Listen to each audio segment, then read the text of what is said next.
Every official story about the final hours of Berlin feels clean, simple, and closed.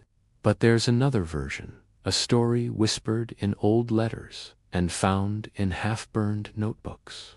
It's told by a man who claimed he saw something he was never meant to witness. He said that while the city collapsed above him, another plan was quietly unfolding beneath the ground, a plan built on secrecy, silence, and one passenger whose name he refused to ever speak.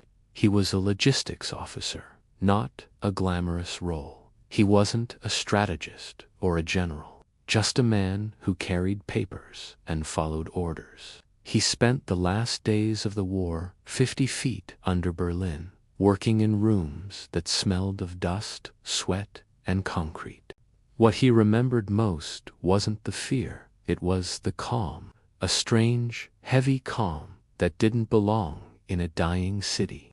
Men spoke in low voices, doors stayed locked, and at the center of it all sat the man who controlled everything from behind the curtains.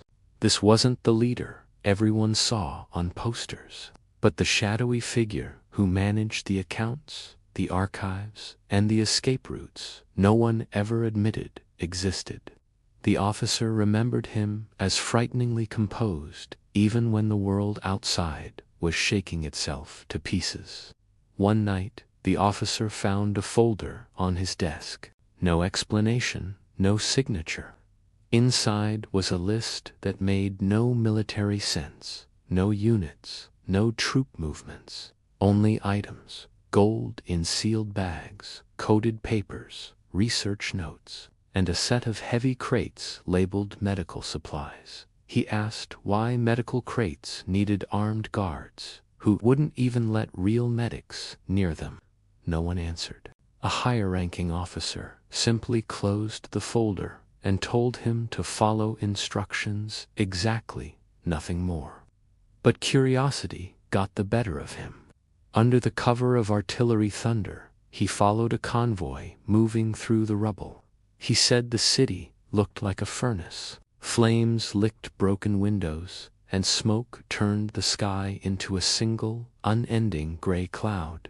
The convoy crept toward a half-destroyed airfield, glowing faintly under 2 weak lights. An old, rattling plane waited, but it was ready. The crates were loaded one by one. He saw some men look away, while others stared straight ahead, as if memorizing nothing was the safest thing to do. The officer noticed something else, too. No uniforms. Most of the men moving the crates wore mismatched coats or civilian jackets. When he asked what was going on, one of the guards just told him to mind what he carried, not what he saw. A few days later, he received a message written in a simple code he still remembered decades later. It read, "Continuity must survive." He didn't fully understand it then. He understood even less when he delivered sealed orders to a dim room where voices murmured behind a closed door.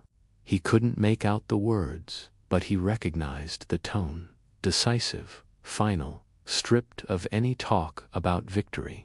Whatever was happening now wasn't about saving Berlin. It wasn't even about saving the regime. It was about preserving something else entirely. Late one night, he was told to report to a tunnel entrance. He brought 6 men, torches, and 1 pistol. No explanation was given. The man who greeted them didn't bother with introductions. He simply nodded and began walking through the tunnel. The officer said it felt like walking inside a tomb, every footstep echoing in the suffocating silence. They finally emerged onto a broken street where 2 trucks waited with their lights off, and inside one of the trucks sat a man wearing a long coat and a brimmed hat that hid most of his face. The officer didn't claim to know exactly who it was. He simply said that when he saluted, the man lifted his hand in return. The tremor in that hand gave him away. The convoy drove through back routes until they reached the ruined airfield again, the same one where the crates had vanished days before. The same plane waited with its engines humming softly, almost impatiently. Men loaded the last cases while the man in the coat stood motionless, staring at the burning skyline as if committing it to memory. The officer said he whispered something then, a sentence too quiet to catch, something like a farewell or a promise, or maybe just a fragment of an old conviction that refused to die. Moments later, the man boarded. The hatch slammed shut. The engines roared, the wings shuddered, and the plane rose into the dark without a flight plan, without a logbook, without any official trace it had ever existed.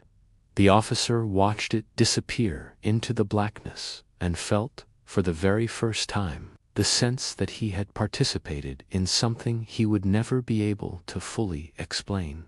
For years, he kept silent. Then, age loosened his fear. He told the story not with bravado, but with the heaviness of someone who wished he had misunderstood everything he saw. When people pressed him for proof, he would just shrug. "I only know what I witnessed," he'd say. "I don't know where they flew. I don't know what was inside those crates. And I don't know if the passenger survived the night.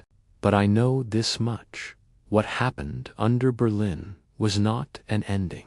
It was a transfer. That's the version of the story that wasn't written in textbooks. You don't have to believe it. You just have to imagine what it would mean if even one piece of it were true. What do you think? Let me know in the comments below. Thanks for watching, and if you enjoyed this story, don't forget to like and subscribe for more. Most people imagine the war ended the moment the flags changed hands. But if you listen to the testimony of the unnamed officer from episode 1, the real ending wasn't in Berlin at all. According to him, the story didn't end with the plane taking off. That was only the first chapter of a much longer, far more bizarre journey.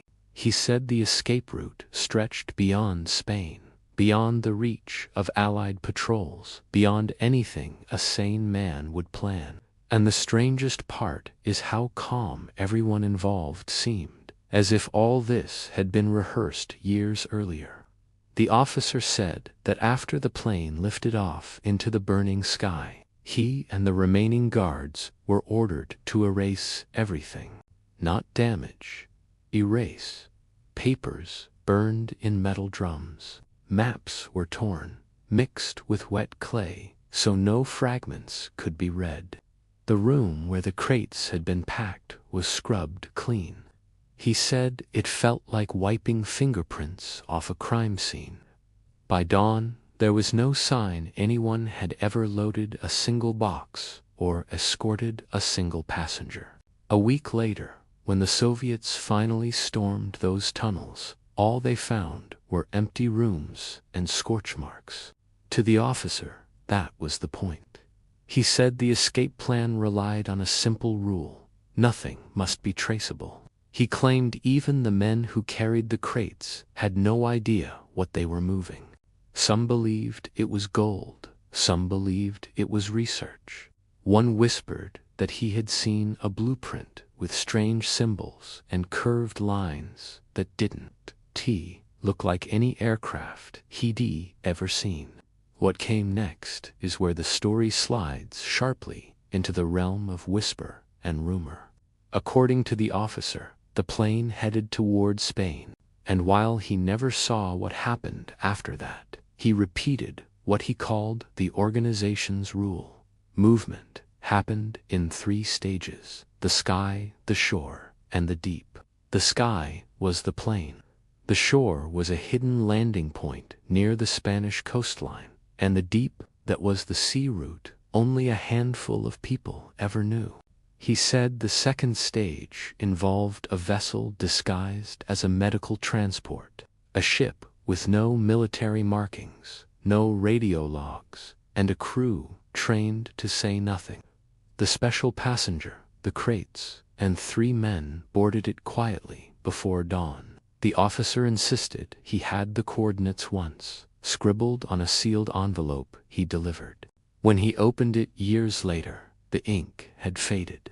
But he remembered one number clearly. The latitude pointed far into the South Atlantic. He also remembered something a superior officer told him that night. A single sentence, delivered without emotion. After this, the world becomes very large. At the time, he didn't understand. Later, he realized it meant the story was moving into places where no one was looking. The vessel, according to him, followed a route that avoided every major shipping lane. It carried no lights. Most of the crew didn't know the destination themselves. They were told to wait for a signal from a submarine, nothing more. And this is where the story takes a turn that even he admitted sounded unbelievable. He claimed the ship rendezvoused with a submarine that wasn't T-listed on any naval record he'd ever seen. A model he didn't recognize, sleeker, longer, quieter. He called it the Silver One because someone told him its outer hull reflected light strangely, even in darkness.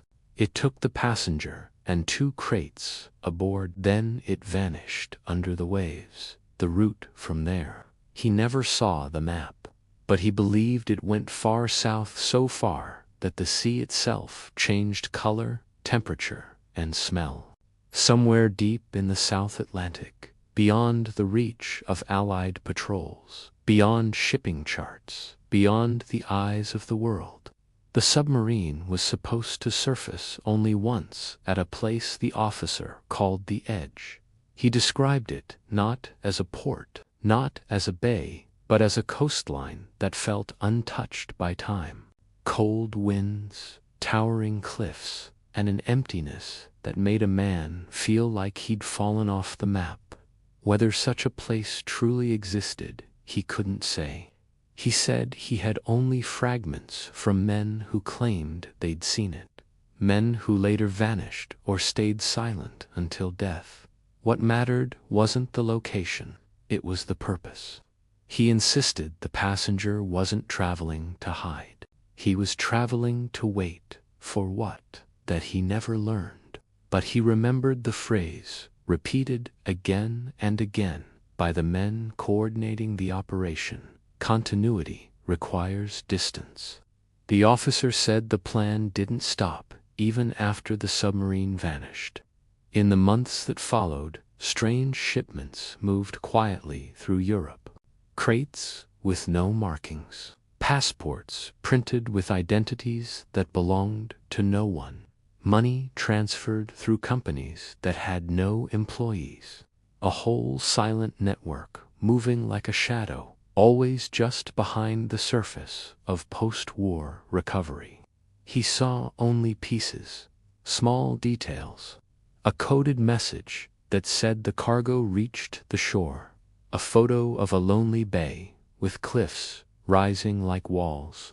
A rumor that the passenger stepped onto land wearing a coat too thin for the cold, refusing help, insisting he could walk on his own. And the officer, years later, sitting in a dim room, told it with a shaking voice, not because he feared being caught, but because he feared being believed. He ended his retelling with a line that chilled anyone who heard it. People think the war ended in one place on one day, but the men who planned this believed the end was only geography, the idea that went somewhere else.